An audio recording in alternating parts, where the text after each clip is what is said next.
Hola y bienvenidos a un nuevo episodio de ¿Qué sentiste? Historias para reflexionar. Soy Luisa y cada semana abrimos la puerta a esos rincones de la existencia, donde las mentes brillantes se encuentran con las paradojas más curiosas y a veces consigo mismas. Hoy nos colaremos en un laboratorio muy particular, donde un equipo de pensadores extraordinarios y un poquito excéntricos se propusieron hacer lo imposible: ponerle nombre con método científico a algo que quizás nadie entiende del todo: la verdad.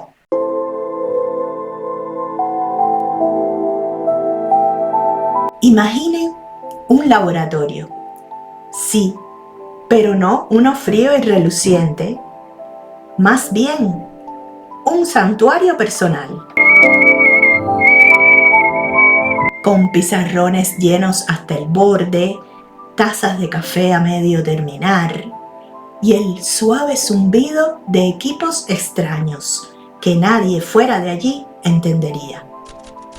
En ese espacio, un equipo multidisciplinario, mentes brillantes, sí, pero con la singularidad que solo da años de obsesión intelectual. Filósofos, físicos, psicólogos y lingüistas. Cada uno con su propia lente para mirar el universo.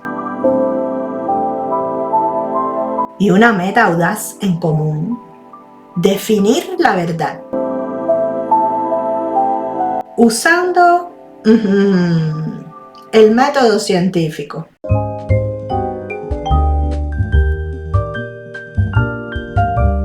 Y así comenzó la batalla de las definiciones.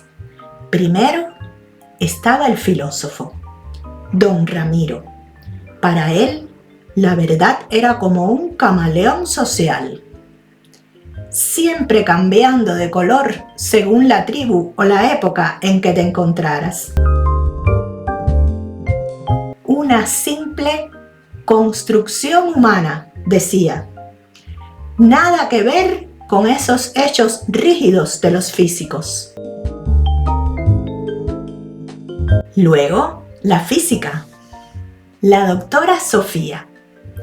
Ella no se andaba con rodeos. La verdad estaba en las leyes del universo, escritas en el lenguaje de las matemáticas. La verdad era un hecho inmutable y punto. Lo demás, poesía. El psicólogo, el profesor Miguel. Él miraba dentro de las cabezas y se reía. La verdad, decía, es un asunto muy personal. Lo que tú crees ver está filtrado por tu historia, tus miedos, tus filtros mentales. Es solo tu versión de ella. Y finalmente, la lingüista, la señorita Elena. Ella estudiaba las palabras y suspiraba. La verdad, decía, la verdad es lo que alcanzas a decir. Y nuestro lenguaje, con todas sus trampas, sus malentendidos,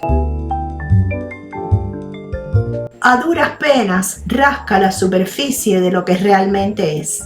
Es una verdad prestada, limitada por las palabras que tenemos. Durante meses, las teorías volaron, los argumentos chocaron, las tazas de café se acumularon y la definición de verdad se hacía más escurridiza. A medida que avanzaba el debate, se dieron cuenta de algo incómodo.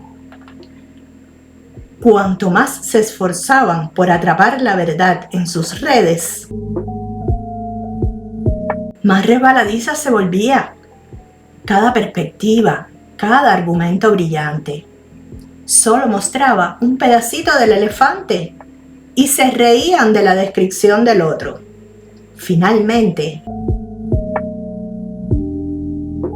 agotados, rodeados de pizarras ilegibles y tazas vacías, llegaron a una conclusión.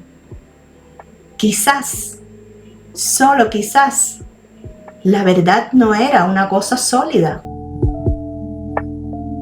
que pudieran poner en una caja, sino un espectro de colores, una danza, o tal vez simplemente lo que creemos que es en un momento dado. El método científico, tan bueno para medir estrellas o entender cerebros, parecía rascarse la cabeza ante algo tan fundamental. El equipo se disolvió, no en fracaso, sino en una especie de resignación amistosa, con más preguntas y menos respuestas.